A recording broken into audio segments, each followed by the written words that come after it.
And this is obviously something that, you know, I experienced through my journey and through work with Aesha, and have basically taken it on board completely. I want to actually now start helping others. Yeah. Okay. So I think today's guest, Alison, is going to be a really good episode, because you're going to hear a lot of first-hand experience. Yeah, so I'm going to get Alison to introduce herself and explain how we met and what happened and why she's here. Sounds good. So I'm Alison, and I met Aesha at my last course for spinal energetics with Dr. Sarah Jane. I found that course through the social media platform, and because I've studied Reiki and became a Reiki master over the years, I wanted to take my development deeper, and I've tried so many different modalities over the last decade, and nothing has really penetrated my soul more than spinal energetics and energy field. And I met Aesha through that course actually. You were introduced, and then Dr. Sarah Jane did some demonstrations on you, and then through me, because you were working closer with the other groups, I was in one of the other groups as well. In the quieter group. Oh, in the quieter group, and I laid down on the bed, and because I felt a little bit like the odd one out because I'm more introverted, my body was not moving all over the place, like a lot of people do in this modality. And I found a lot of people getting stuck on how to work with me. Yep. And then as I was laying on the table, I just heard Aesha's voice, and you just took over. You started guiding the group, and then you found my block, and you just kept going until that was released in the heart space, because we were working through the solar plexus, and somehow you just found it and pushed it up, and it was one of the most incredible experiences I've ever experienced. You were incredible, because she was the quiet one. And so I was looking at her and I was like, okay, these girls are not being able to shift and sort of get to her. And I was like, okay, let me sort of, work with her. And I could feel her, but I also knew it was more emotional based, right? So I knew, okay, I know this is going to get her, but I'm going to have to push you. And then all of a sudden, the release, the tears, but they're not sad tears. That's what people have to understand. They're not sad tears. I know it sounds a bit like, oh my God, but they're not sad tears. You've experienced it too. They're not sad tears. They're not sad tears, no, they're tears of relief. Yes, relief, isn't it? You do feel a weight lifted with those tears, with exerting that emotion. Going back to what you said, Alison, about you not moving much because you're such an introvert, I find that's what happened with me as well. I was more in my head, and Aesha was saying that I was more emotionally in my head, and that's where the trauma was basically more so basically with Zuzu, with Joey, right, what he used to do is think his way out of feelings. So you would try, that's why you were always busy in mind, because you would actually try and think your way out of a feeling situation where you should process it through the body or through the emotional field, right? So is that me avoiding? That's me, like shutting off emotion or dealing with something by just becoming like stone cold to it. Yeah, so it's like I will think my way out of this because I don't want to feel it because it will hurt me, right? So because it will open me up again, I'll be vulnerable again. So it's like no, I'm going to find another way. I'm going to go straight to my head and try and get out of this thing. Which does not work. It does not work. It doesn't. No, then comes depression, anxiety, anger. It's just all suppressed emotions. What did you feel with you? For me, the most amazing thing is you don't have to revisit the trauma or the stories. It's just amazing. It felt like a hose almost. Like I just felt like there was a block, and it just all of a sudden released, and then emotion came out. And then I was fine. Like 5 minutes later. And did you notice you were more like once it was done? You weren't like this anymore. You're like, and by the way, I'm Alison. And guess what? You were like that. You weren't. She wasn't like really. Yeah. Yeah, she was so much more like, I'm here, guys. I'm here. Mate, I'm not the quiet one. Instant effect. That's awesome. That's cool. Yeah.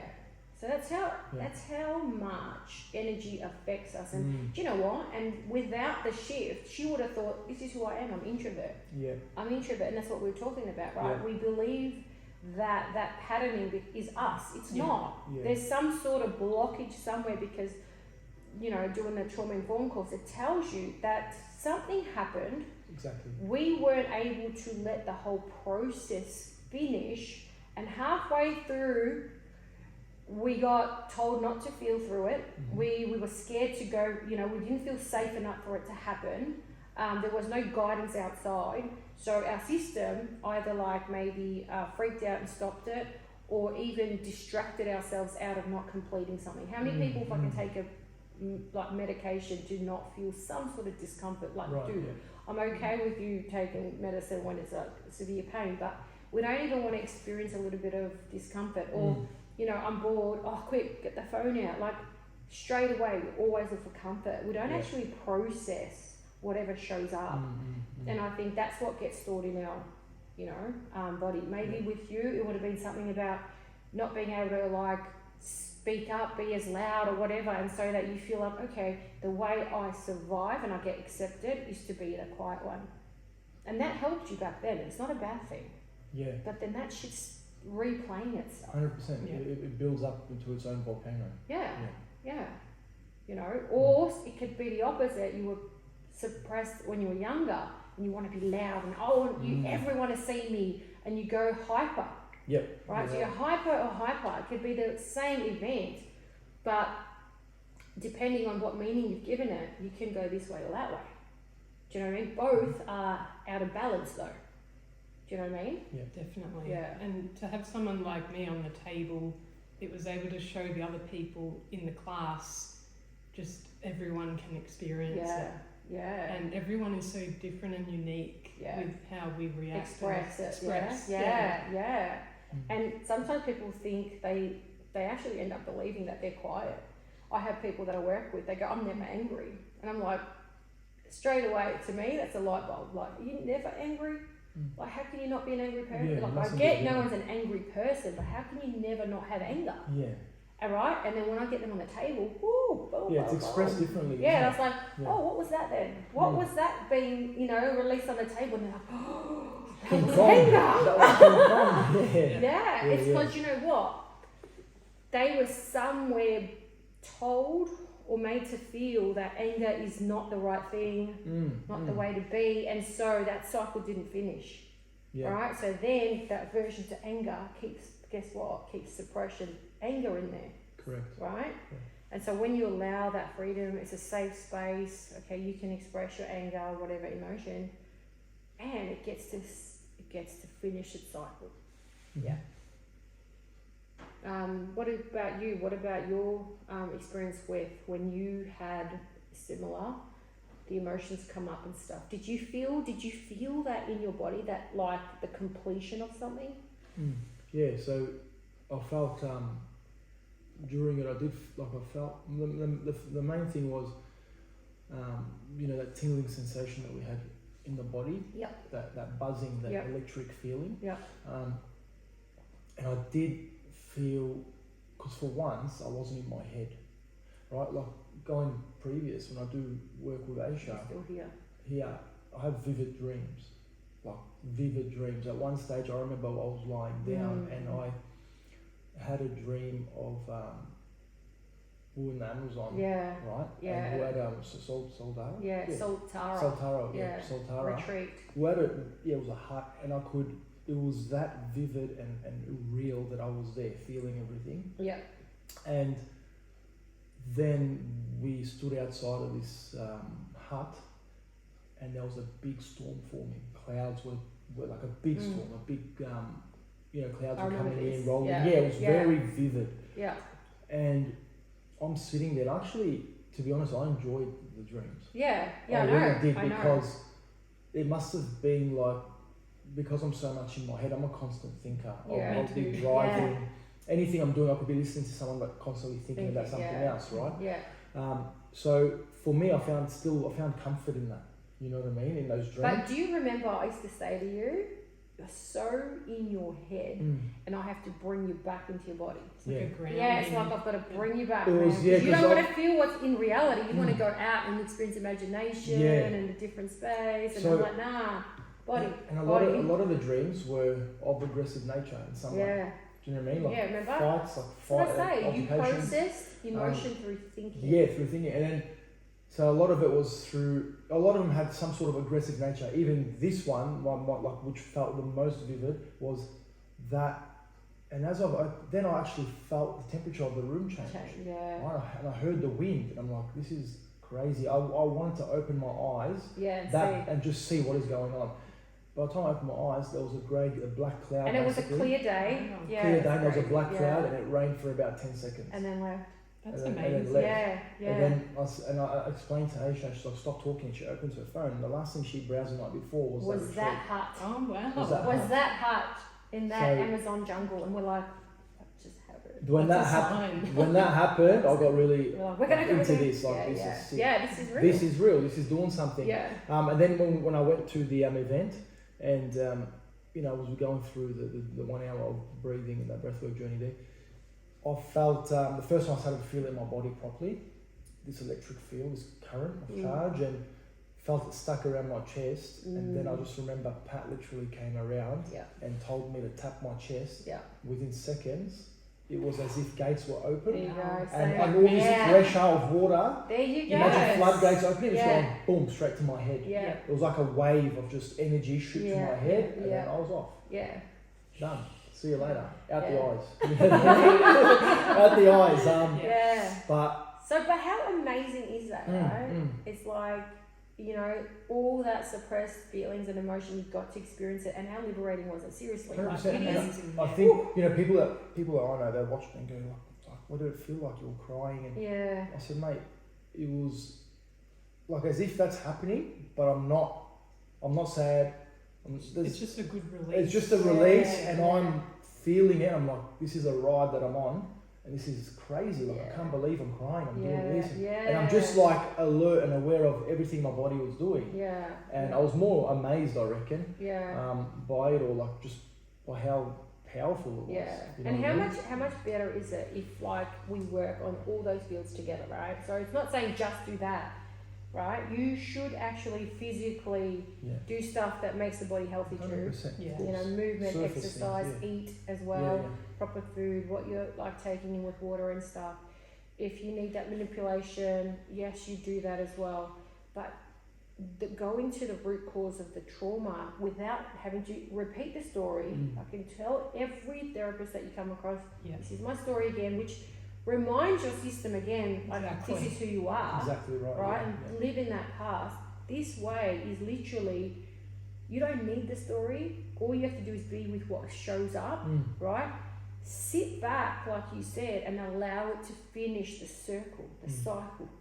Once that is, it's integration, right? And I think this is why it's so healthy, because, and we should teach our kids this from day dot. And I was a parent who was so different to this when I first started having, my kids, my Eli's 23. If she cried, I'm like, don't cry, it's a weakness. Yeah, I know. Right? And I was like, Yeah, that's right. But that's our conditioning. Here I am creating trauma. Don't cry.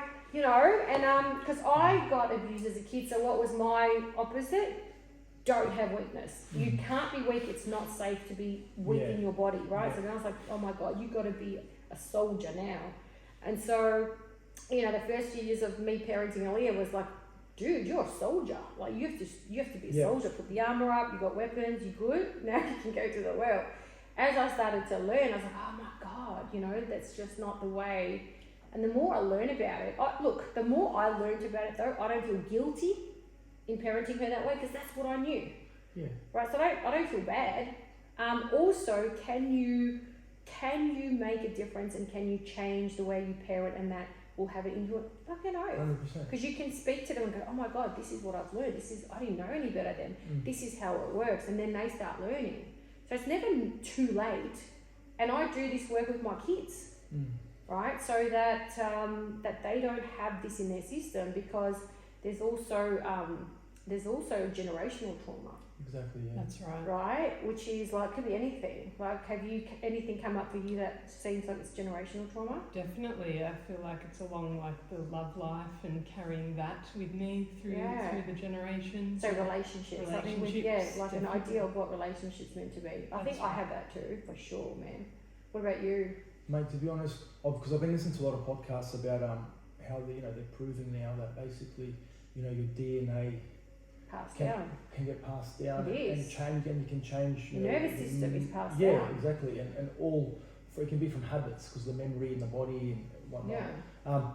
For me, you know what? Every time I think about it, I'm very passionate about the country my bloodline's from. Mm-hmm. And the war they went through, genocide that they went through, and basically, I find that I'm living in attached to that, even though the but last nothing to do with it. no, like say the last thing was 1915, Yeah. was a genocide, like a great massacre against those people, and then recently with the ISIS stuff in Syria, massacring all that as well. Basically, it's weird because I'm like, sometimes I feel like I'm here, I'm born in Australia. What is that? Why am I so attached? Yeah. And why do I feel that we have to, like our people have to be fighters, we have to be, you know what I mean? Always ready to show up for any danger. Yeah. Do you know what I mean? Yeah. I feel like, and my brother and sister are not like this one bit. Wow. And my dad would be like, mate, you're such an Arab, I'm like, I feel at home when that shit's like that. You know what I mean? Yeah. It's weird though, because people always go to me, when did you come to Australia? But I'm born here. Oh my God. Do you know what I mean? That's something similar because my surname What's your MacDonald is Scotland. Scottish, so my dad's from there, and I did a competition recently at my job where I was like, guess a truth and a lie. Yeah. And the lie I put down was I was born in Scotland, and everyone said I was. Yeah. Wow, because you're so attached to the way, the culture and everything. Yeah, so that's got to be passed down through ancestry. You know so what I mean? they had this test with rats, right? They had a test with rats, and they used to expose them to cherry blossoms scent, and then they would torture those rats. So they would like give it some sort of trauma. Okay. After a while, whenever the cherry blossom smell came about, the rats would freak out, go to the corner and suffer that trauma, okay? So they didn't have to continue the torturing, but they would just send off that smell and the rats would do it. They did not continue the torturing. And then those rats had babies, and they found that trauma got passed down to 14 generations. Yeah. So the 14th generation is still getting that smell. They would give them that smell, and they would go to the corner and suffer the trauma. Mm-hmm. And they said, yep, we have the same. And you know what? I look at, like, when I was doing the course, I was like, shit. Like, I had an acute trauma, which is a one event, like I was sexually abused, so I had acute trauma. Then I had generational trauma that I look at and I think, okay, yep, this scarcity thing, like you don't have enough and you have to work hard for money and blah, blah, blah. And I was aware of that. I was like, why? And this whole thing of like females being, have to sacrifice and give and that, and you're always, like, those are all patterning from generations and culture. Yeah. Then I also had developmental trauma, right? Which like can come up through a good couple of years, but it can happen at a different stage of life. It doesn't just have to be when you're younger, but it's just like for some years, say someone's in an abusive relationship or something. Okay. And you have to say someone's picked on at school or something, that can become a trauma pattern as well. So I thought when you look back, it's really, really empowering to actually educate ourselves with this, because we can then go, oh, okay, I understand why I behave that way, but then you also understand why some people behave that way. Yeah. Right? And it's sort of, it's a nice place because you have forgiveness and compassion. Mm-hmm. Right? Because you're like, fuck, I get it now. Do you know what I mean? And you can be more gracious with people and yourself. Mm-hmm. And I think that's really, really important. And doing this kind of work, and you know what, the best thing for trauma release and sort of to go through this process, they said, is when someone's going through trauma, right, the best thing you can do for someone is to provide an environment that feels safe. Okay. So imagine that, like, you're not judging what they're doing, you're not trying to fix it, you're not getting involved in that state, you're getting them to ground So if you are looking at eye contact, if you are actually making them feel like, hey, I got you, I'm here, you can express how you want, I've got your back. What a nice place and space where the trauma that is being released can do so, right? In a safe environment. That's the way to actually integrate these things and rechange the patterning. Your kids, like, for sure, I made my home that space for my kids because I knew I had done damage, like sort of like in that sense when I was like, don't cry. Yeah. But then I was like, okay, when I knew better, I did better. Yeah. So then I adjusted. I was like, no, I want my house to be a space where, you know what, every single part of you can be expressed. Yeah. Without judgment. Everything. Right? So we can do this in our homes. You know, and then we have specific spaces and people that hold space too. So I think it's a great thing for our society to create spaces like that and start at home. Do you know, like, because especially with everything that's a collective trauma, like think about COVID and everything that's happened, you don't realise that those things do influence us. Whether you agree or not, whether you're tough, whatever you want to call it, mate, there is energetic field that we live in a collective. It does on some level, you know. What do you reckon? I agree completely, and also being empathetic, it just means that we feel things very deeply, but at the end of the day it just means that we care. Yeah, exactly. And that's why it's important to express and not feel guilty, because it has to come out of the body and we don't want to store it in there. Well, that's it. That switches on those markers and those things to say, okay, this disease, this thing, that thing, you know. We don't actually carry genetics for disease and stuff, you know. We actually switch it on and off, you know. So it's important to know this stuff. What about you, Lewis? What do you got to say? Yeah, 100%. And we got to get out of the mindset that, you know, this world, like what you said, how you raise the kids up. So I do the same thing. Stop crying, you pussy, you sook. You know, I'm bad. I'll go hard. Oh, I'm gonna smack him out, Jesse. Yeah. Well, lose it. Yeah. We'll get into that. But we got to get out of this this mindset. Especially for boys, man. 100%. Well, we think this world is a dangerous place where it's out to get us, but it's not. It's a place that's supposed to be full of harmony in order for it to work, and it only comes through, like what Alison mentioned, being empathetic, kind, and stop being fearful of things you don't understand. If you don't understand something, work on understanding someone or something. Yeah, be curious. So be curious, you know what I mean? Instead of being so fearful and pushing that person or that thing away, that feeling away. Yeah. Do you know what I mean? Yeah. And I realise too, there's so much things called trauma bonds. Like when you have this trauma, that pattern attracts someone that has to bring that trauma to the surface. So you will attract with your trauma bond. Yeah. And then there's these relationships that are made from trauma. But bro, I freaking know. Yeah. And when I saw it, I was like, whoa, it made sense to me. Like I'm like, God, when you know, having knowledge is such a great thing, because it's like, my God, so much understanding came from behind that, you know. And I think even friendships, even like the need to, you know, have a, you know, any relationship, like you say relationship, it could be a parent-child relationship. Like if the kid can't let go of the mum, and what about that is, you know, off balance. You start noticing these things, you know what I mean? And especially like now, I think the greatest thing we can do is provide a safe space. 100%. Safe space. I agree. Yeah. Cool. You want to end it off, brother? Yep. Hope you guys liked that episode with our special guest, Alison. Yes. Thank you for having me. No problem. So I don't know what to say now, because I'm just gobsmacked. You're thinking about honestly, I was thinking about the course. Yeah, it's amazing. It's phenomenal. It's good. So yeah, guys, we're uploading it to Instagram. I've only got about 3 more to put up, and then then we're up to date again. Yeah. What about you, Alison? You want to share something? No, I'm just excited for what's to come next, and I'm actually going to treat her after this. So I'm excited for that. I'm going to zap her. And to become a practitioner myself as well, and learn from Aesha. Thank you. Thank you. All right, guys. Till next time. Bye. Cheers. Peace in the Middle East. You're. All right. That was sick. That's good. How random are we? Oh my God, we didn't take Zuzu. Get fucked. I'll kill you. No, Aesha.